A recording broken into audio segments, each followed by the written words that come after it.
All right, let's dive into what might be one of the trickiest conversations you'll ever have to handle in your exam, and maybe even in real life. A parent wants to take their very sick child home against your medical advice. Nailing this is about so much more than just the clinical facts. It's about navigating a really emotional, high-stakes situation with a ton of skill and real empathy. Welcome to this clinical walkthrough on the pediatric diabetic ketoacidosis case for UKMLA, brought to you by Mediaid, your 24/7 practice partner. So, here's how we're going to break this down. We're going to walk through this whole consultation in 6 clear steps. Think of it as our game plan. Following this framework will make sure you hit every single important point and stay in control, even when things get tough. Okay, so picture this. You're the FY2 doctor on the pediatric ward. You've got a 9-year-old patient, a little boy who was admitted yesterday. And this is a big deal for the family. It's his first ever presentation of diabetic ketoacidosis, or DKA. He's on all the right treatments, but his mom has just paged you and she needs to speak with you urgently. Now listen up, because this first part is everything. Seriously, how you handle these first few minutes sets the tone for the entire encounter. Your job here isn't just to figure out what's wrong. It's to build an alliance, to get this parent on your side from the word go. So, you walk into the room, a warm greeting, make eye contact, and then ask a really simple open question like, "How can I help today?" It sounds basic, I know, but it is so important. It lets the parent tell you what's really on their mind, and it stops you from jumping to the wrong conclusions. And boom, there it is, the heart of the problem. This request isn't coming from a place of negligence. It's coming from a place of huge disappointment and probably a little bit of desperation to save a special family trip. Your entire job now is to bridge that emotional need with the clinical reality.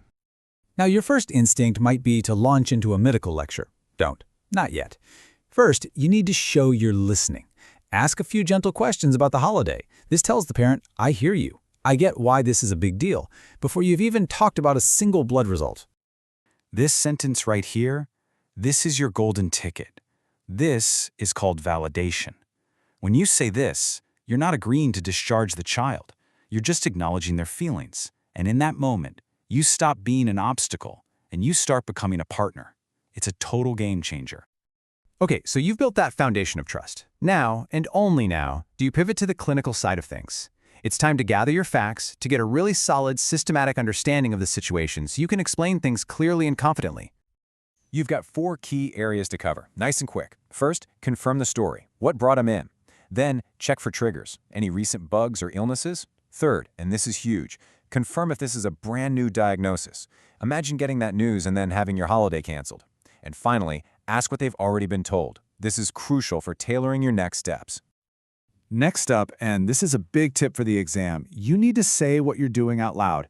Say something like, okay, I'm just going to have a quick look at his most recent observations and blood tests. These numbers, the low pH, the high ketones, they aren't just data, they're your evidence. They tell the undeniable story of why this child is still too sick to go anywhere. All right, now for the most important teaching part of the consultation. You have the facts, you have the numbers, but that's all jargon. Your job now is to translate it all into a simple, clear story that the parent can actually understand. They need to get the why behind your decision. You can use a definition just like this one, almost word for word. Explain that his body doesn't have the key, the insulin, to let sugar into its cells for energy. So in desperation, it starts burning fat instead. And this process creates a waste product called ketones, which are basically a poison that's making his blood acidic. That's the core of the problem. So why does he have to be in the hospital? You can break it down into 4 simple reasons. He needs fluids through a drip to fix dangerous dehydration.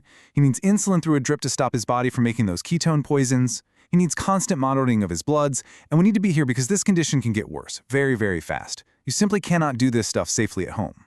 And this is how you frame the final decision. You're not saying their holiday doesn't matter. You're showing that you're weighing it against something so much bigger. You have to gently but clearly mention the most serious risks, like cerebral edema or swelling in the brain. It's scary to hear, but it's vital for them to understand the true gravity of the situation. This makes it clear. This is about keeping your child safe, not about ruining a trip. Look, hearing me explain this is one thing, but actually doing it under pressure is a whole different ballgame.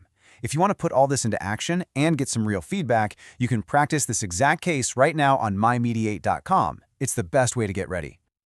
So you've explained the risks, the parent understands why he can't go. Now you need to shift from being the person who says no to being the person who helps figure out what's next. This isn't about winning an argument, it's about working together to make a new plan. A bridging statement like this is perfect. It does two things beautifully.